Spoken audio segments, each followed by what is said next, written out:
बिस्मिल्लाहिर्रहमानिर्रहीम। अस्सलाम वालेकुम व्यूअर्स, मैं हूं डॉक्टर नगीना शहज़ादी, माहिर इमराज़ बचगान, माहिर इमराज़ मैदा जिगर आंत और एंडोस्कोपी स्पेशलिस्ट। उम्मीद है आप लोग खैरियत से होंगे, गुड हेल्थ में होंगे। गर्मी भी है और अपना और अपने बच्चों का ख्याल रखें। अपना और अपने बच्चों की हाइड्रेशन का और पानी की कमी का बहुत ज़्यादा ख्याल रखें। पानी का इस्तेमाल ज़्यादा करें और ठंडे मशरूबात का इस्तेमाल करें। गर्मी से अपने आप को बचाएँ। आज हम जिस टॉपिक पे बात कर रहे हैं, पहले हम कोविड को देख चुके हैं 2019 से लेके 2021 तक। तो अब जो न्यू एपिडेमिक देखने में आ रही है, जिसके केसेस सामने आ रहे हैं पाकिस्तान में, वो है मंकी पॉक्स, जिसका 2022 में कुछ केसेस देखे गए हैं।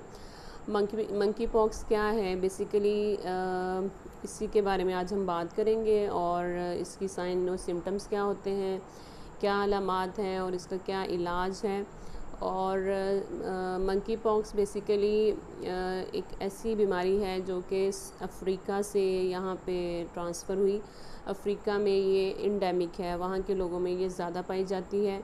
और कोई भी ऐसा केस या ऐसा पर्सन जो कि जिसने रिसेंटली ट्रैवल किया हो अफ्रीका से पाकिस्तान में या दूसरे कंट्री में, तो विद इन 21 डेज़ अगर ट्रैवल की हिस्ट्री है, तो अगर उसमें आपको कुछ अलामात मिल रही हैं मंकी पॉक्स से रिलेटेड, जो मैं अभी डिस्कस करूँगी, तो उसमें मंकी पॉक्स का सस्पिशन ज़रूर रखना चाहिए।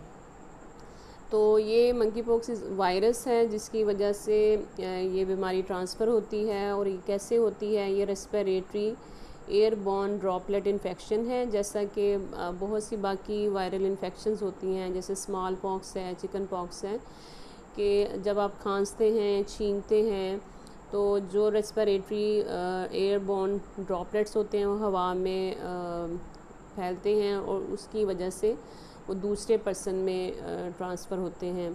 और इसी तरह कांटेक्ट के ज़रिए या स्किन टू स्किन जब कांटेक्ट होता है, क्योंकि इसका एक स्पेसिफ़िक रैश होता है, स्किन लीजन्स होती हैं, अगर उसके साथ भी डायरेक्ट कांटेक्ट होता है तो लीजन एक पर्सन से, एक ह्यूमन बीइंग से दूसरे ह्यूमन बीइंग में भी ट्रांसफ़र होती हैं।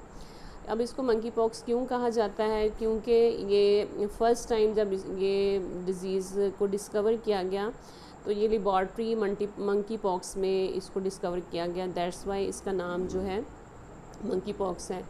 इसकी जो केस फर्टेलिटी रेट है, जो कि यानी कि कितना फैटल है, ये कितना ख़तरनाक है, 3 to 6% तक इसका केस फर्टेलिटी रेट है। यानी हर 100 में से 3% जो है उनमें ये बीमारी जो है ख़तरनाक साबित हो सकती है। फिर इसका इंक्यूबेशन पीरियड है। हर बीमारी का एक स्पेसिफ़िक पीरियड होता है जब से ये स्टार्ट होती है और कितनी देर में ख़त्म होती है। तो इसका जो इंटरवल है, इंक्यूबेशन पीरियड है, वो तकरीबन 5 दिन से लेके 21 दिन तक है। और ये स्मॉल पॉक्स से बहुत ज़्यादा मिलती जुलती है। स्मॉल पॉक्स दुनिया से ऑब्सलीट हो चुकी है, उसकी वैक्सीन्स भी थी, जिसकी वजह से उसका ख़ात्मा कर दिया गया है, रेडिकेट हो चुकी है।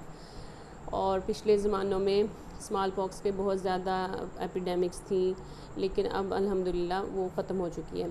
और इस मंकी पॉक्स की बहुत सी अलामात जो हैं वो स्मॉल पॉक्स से मिलती जुलती हैं। और कोई भी ऐसा पर्सन जिसमें बुखार बहुत तेज़ है और उस 38.5 डिग्री सेंटीग्रेड से ज़्यादा है, और इसके अलावा उसको स्किन रैश है। स्किन रैश क्या है? या जिस्म पे दाने बने हैं जो कि आपके हैंड्स में, फीट पे और पूरी बॉडी पे स्किन को इन्वॉल्व कर रहे हैं, तो वो पहले उसकी शक्ल में होते हैं वेजिकल्स, ब्लिस्टर्स बनते हैं, वेजिकल्स बनते हैं।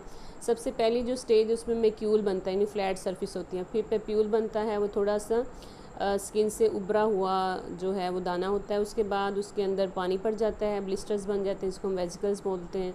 फिर उसके पॉस्ट्यूल्स बन जाते हैं, जिसमें येलो कलर्ड का फ्लूइड फिल हो जाता है। तो ये इसकी स्टेजेस हैं रैश की। किसी भी पर्सन अगर फीवर, हाई ग्रेड फीवर या रैश देखें और उसके साथ कुछ 2 या 2 से ज़्यादा अलामात और होनी चाहिए, जिसमें बहुत ज़्यादा थकावट या माइल्जियाज होते हैं, या सर में बहुत ज़्यादा दर्द है, बहुत ज़्यादा एग्जॉशन है, बहुत थका थका सा जिस्म है। इसके अलावा गला ख़राब हो सकता है। फिर सर में बहुत ज़्यादा दर्द है, कमर में बहुत ज़्यादा दर्द है। इसके साथ जो है इसका जो स्पेसिफिक फ़ीचर है जो इसको स्मॉल पॉक्स से डिफ्रेंशिएट करता है वो इसके लिम्फ नोड्स हैं। जो बॉडी में छोटी छोटी गदूद होती हैं डिफरेंट एरियाज़ की, वो बॉडी में ड्रेन करती हैं लिम्फ को, जो आपके गले में भी होते हैं, बगलों में भी होते हैं, इंग्वाइनल रीजन में भी होते हैं और बॉडी के एब्डोमेन में भी होते हैं। तो अगर वो लिम्फ नोड जो हैं वो स्वेल कर जाते हैं तो दैट इज़ डायग्नोस्टिक या pathognomic feature of monkey pox, जो कि स्मॉल पॉक्स में नहीं होता। तो लिम्फ नोड की जो स्वेलिंग है, सोजिश है, वो इसका एक हॉलमार्क फीचर है। इसके अलावा इसको हम ट्रीट कैसे करते हैं, ये सेल्फ़ लिमिटिंग डिज़ीज़ है, ख़ुद ही ये ठीक हो जाती है और 2 से 4 हफ़्ते लगते हैं। लेकिन इसके दौरान आपको, जैसा कि स्पोर्टिव मेजर्स हम कोविड में कर रहे थे या चिकन पॉक्स में हम कर रहे होते हैं कि बुखार है तो उसकी मेडिसिन दें, अपने आप को वेल हाइड्रेटेड रखें, अच्छी डाइट का, हेल्दी डाइट का इस्तेमाल करें, प्रोटीन रिच फूड लें, तो उससे आप बीमारी की जो शिद्दत है वो उसमें कमी आ सकती है। इसमें जो इम्पोर्टेंट चीज़ है, आपने अपने आप को आइसोलेट रखना है और दूसरे पर्सन जो घर में हैं उनको होने से बचाना है। तो उसके लिए भी ज़रूरी यही है कि बाकी घर के अफराद एहतियात करें, मास्क का इस्तेमाल करें, जो स्पेशल किट्स हैं वो इस्तेमाल करें, ग्लव्स का इस्तेमाल करें, हैंड वॉशिंग बार बार करें, हाथ धोएं, सफाई का ख्याल रखें, बार बार अनयूजुअल जो टच है, स्किन टू स्किन कांटेक्ट है, उसको अवॉइड करें।